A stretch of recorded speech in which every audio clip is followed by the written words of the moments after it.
मेरे प्यारे दोस्त, आप जैसे हैं वैसे ही सही हैं, वैसे ही रहिए और अपने जीवन में लगातार प्रयास करते हुए, लगातार संघर्ष करते हुए और आगे की ओर बढ़िए। शिक्षाप्रद कहानी, प्रेरणादायक कहानी, किसान और घड़ा। एक गांव में एक किसान रहता था। वह रोज सुबह झरनों से साफ पानी लाने के लिए 2 बड़े घड़े ले जाता था, जिन्हें वह डंडे में बांधकर अपने कंधे पर दोनों ओर लटका लेता था। उनमें से एक घड़ा कहीं से फूटा हुआ था और दूसरा एकदम सही था। इस तरह रोज घर पहुंचते पहुंचते किसान के पास 1.5 घड़ा पानी ही बच पाता था।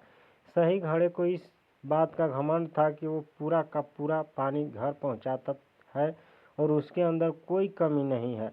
दूसरी तरफ फूटा घड़ा इस बात से शर्मिंदा रहता था कि वो आधा पानी ही घर तक पहुंचा पाता है और किसान की मेहनत बेकार जाती है। फूटा घड़ा ये सब सोचकर बहुत परेशान रहने लगा और एक दिन उससे रहा नहीं गया। उसने किसान से कहा, मैं खुद पर शर्मिंदा हूँ और आपसे माफ़ी मांगना चाहता हूँ। किसान ने पूछा, क्यों? तुम किस बात से शर्मिंदा हो? फूटा घड़ा बोला, शायद आप नहीं जानते, पर मैं एक जगह से फूटा हुआ हूँ और पिछले 2 सालों से मुझे जितना पानी घर पहुँचाना चाहिए था, बस उसका आधा ही पहुँचा पाता हूँ। मेरे अंदर ये बहुत बड़ी कमी है और इस वजह से आपकी मेहनत बर्बाद होती रहती है।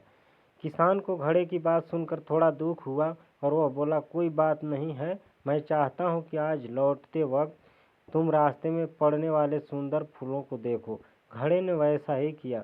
वह रास्ते भर सुंदर फूलों को देखता आया।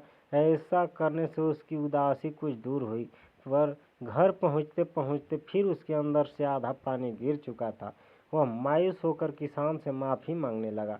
किसान बोला, शायद तुमने ध्यान नहीं दिया, पूरे रास्ते में जितने भी फूल थे वो बस तुम्हारी तरफ ही थे, सही घड़े की तरफ एक भी फूल नहीं था। ऐसा इसलिए क्योंकि मैं हमेशा से तुम्हारे अंदर की कमी को जानता था और मैं उसका फायदा उठाया। मैंने तुम्हारी तरफ वाले रास्ते पर रंग बिरंगे फूलों के बीज बो दिए थे। तुम रोज थोड़ा थोड़ा कर उन्हें सींचते रहे और पूरे रास्ते को इतना खूबसूरत बना दिया।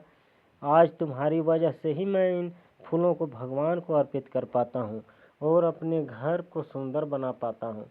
तुम ही सोचो, यदि तुम जैसे हो वैसे नहीं होते तो भला क्या मैं ये सब कुछ कर पाता?